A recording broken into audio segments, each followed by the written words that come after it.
Hey there, I'm Charisse Nicole of So Hooked on Treasures, and welcome to this tutorial on how to free motion quilt pumpkins. When you're learning a new free motion design, practicing is so important. You can use something as simple as a paper and pencil. I recommend pencil versus a pen because it moves a lot smoother. Definitely wouldn't do Sharpies or markers. You can also use a light board. But as you can see, we got this nice glare here, which makes it kind of difficult for video.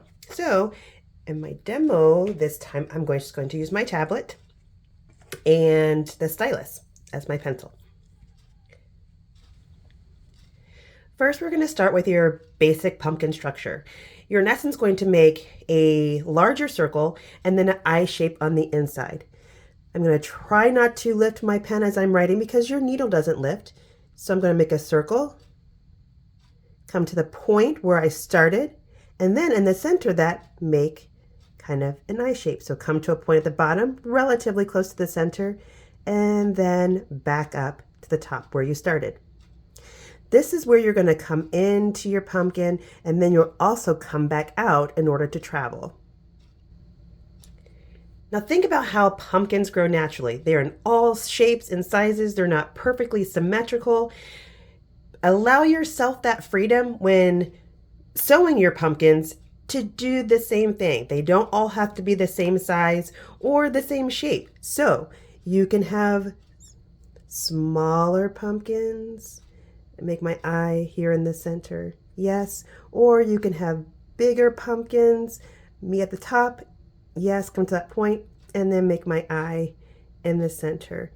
Now, when you're doing larger pumpkins, they may not look so pumpkin-y if you do just the one inner eye. So with larger pumpkins, I recommend making a middle size eye coming down to that same point and coming back up to where you started. Then you get more of a pumpkin shape. Now, these lines don't all have to be even. They don't have to be evenly curved because pumpkins don't grow that way. And we are not computers, right? So have fun with it. Play with it. See how you're comfortable with the pumpkins. Now we're going to talk about how to connect our pumpkins. There are many ways to travel with your needle and your thread when you're sewing. One of the basic designs is a simple meander, or some people call it stippling. I personally call it brains because that's what it looks like when you look at the full picture. But you could do a simple stippling or meander stitch to connect your pumpkins. One of my favorite ways to do it is I call it a loop-de-loop, where they kind of give the illusion more of vines. I'm going to start on one end just to give you the idea of how it works. And I come up, loop around, and back up. With the loop-de-loops, we try not to go the same direction each time. So I'm going to bring my stylus down and then do my loop up this time and keep going. So this isn't a straight line, but you can easily travel with this same design and, all over. So I'm going to start here in the corner just to give you an example. There we go. And loop and come down and loop and come down. There we go. And see, I can travel and connect all across what would be my quilt top to fill in the space. And you just travel as you need to fill in the space. The important thing is with the loop-de-loop is to try your best not to go the same direction. Up, down, and around. Then come back down, up, and around. And then go up, down, and around. So let's use the loop-de-loop to connect our pumpkins. We'll start with the trail of our loop, come up and around. And I come to a point and I stop. This is where my first pumpkin is going to be. And I'll make my first circle, come back to where I first started, then make my inner eye shape down to a point, back up to where I started. Now I can come back out at the top of my pumpkin to make my next loop. I'm going to go up this time and back down. And now here I've decided I want to make my next pumpkin. So I'll make my circle, and then I'll come back down to a point for my inner eye shape and then come back up to where I started. This gives me the freedom to stop, check, and say, okay, I want to go this direction because I have empty space over here. So I'm going to come up, down and around, and here I'm going to make my next pumpkin. Now, something to think about. All your pumpkins don't have to be going the same direction. This is good practice in giving you multiple ways to do it and to fill in the space. So here I'm going to make my circle. I'm making my circle going up this time. And then I'll make my inner eye shape. So I'll come down to my point, stop, and then come back up and stop.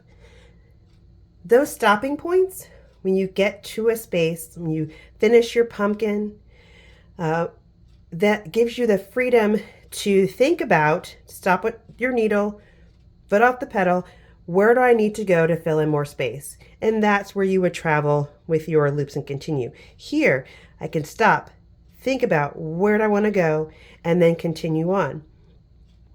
And then when you think about where you want to continue on to, it's where approximately do I want my next pumpkin? Because I don't want them necessarily all in one place, but this way it helps you to spread them out. Making those stops, especially at the end of a pumpkin, like here, are great ways to engage your brain and think about where you want to travel to next. All right, once you have taken some time to practice, now it's time to come to the machine. You will probably see different kinds of quilting gloves when you're going through the videos during the Free Motion Quilting Summit. I prefer these Wonder Grip because they have grips on the palms and fingers too, but I have others, and these are just what I chose today. So now that I'm on my machine, I've already prepped my needle and my thread, and I am ready to go. Since we're doing pumpkins, I found this fun bat fabric. I thought went with our kind of Halloween-ish theme. So here we go. As we talked about when we were doing our sketching, I'm going to first start off with doing my connector, which is the loop-de-loop.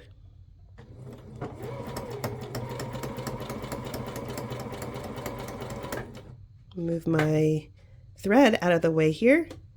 There we go. Okay.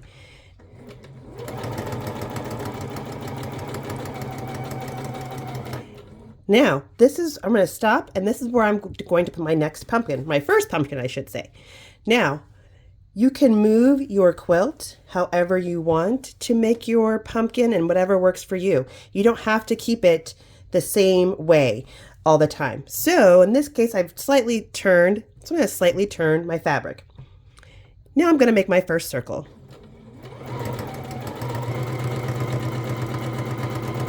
Come back to where I started. Okay, there we go, and a little far. Now I'm going to make my eye shape in the center. You can either come to the right first and then up on the left, or come down the left first and up to the right. Either one works. So just to change things up and show you, come down to my center point, stop, and then I'm going to come back up the other half of my eye shape and come back up to where I started. There, first pumpkin complete. Yes. Now I'm just going through the thought process. Okay, where do I want to go to next? Well, I have tons of space to work with so far since I'm just starting. So in this case, I'm going to go this way, just because, for ha-has. No particular reason. So I'm going to come out, do my first loop. Then I'll travel over here, make another loop, and here is going to be my next pumpkin. So I will start with my first circle. Again, not worrying about the size so much, but then trying to connect the points. Then I'm going to make my inner eye shape. Come down on the left, one stop, about the center, and come back up on the right. There. Now, I'm going to try to come back out this way, so it's not too close over here. I'm going to try and come back out this way. I'm going to turn my sandwich here and come back out. Making my first loop and looping again. And now I'm going to go a different way with the pumpkin just to show you the difference. So I'm going to make my circle at the top of my point as opposed to the bottom of the point. Some might find this a little bit easier, so they can see the circle better, just depends on your machine. Then I'm going to come and do my inner eye shape, down, and stop, and then come back. And I'm going to end on my loop-de-loop.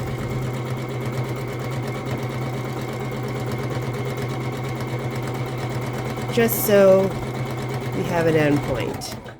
All right, let's just cut the threads here and admire the work. Well, that thread did not want to cut very well, did it? Let me get my scissors real quick. There we go. All right, and there you have it.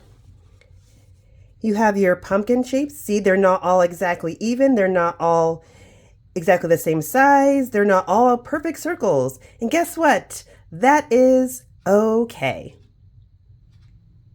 I hope you have found this tutorial helpful and are encouraged and excited to try free motion quilting pumpkins. I wish you all the best of luck in your free motion quilting adventures.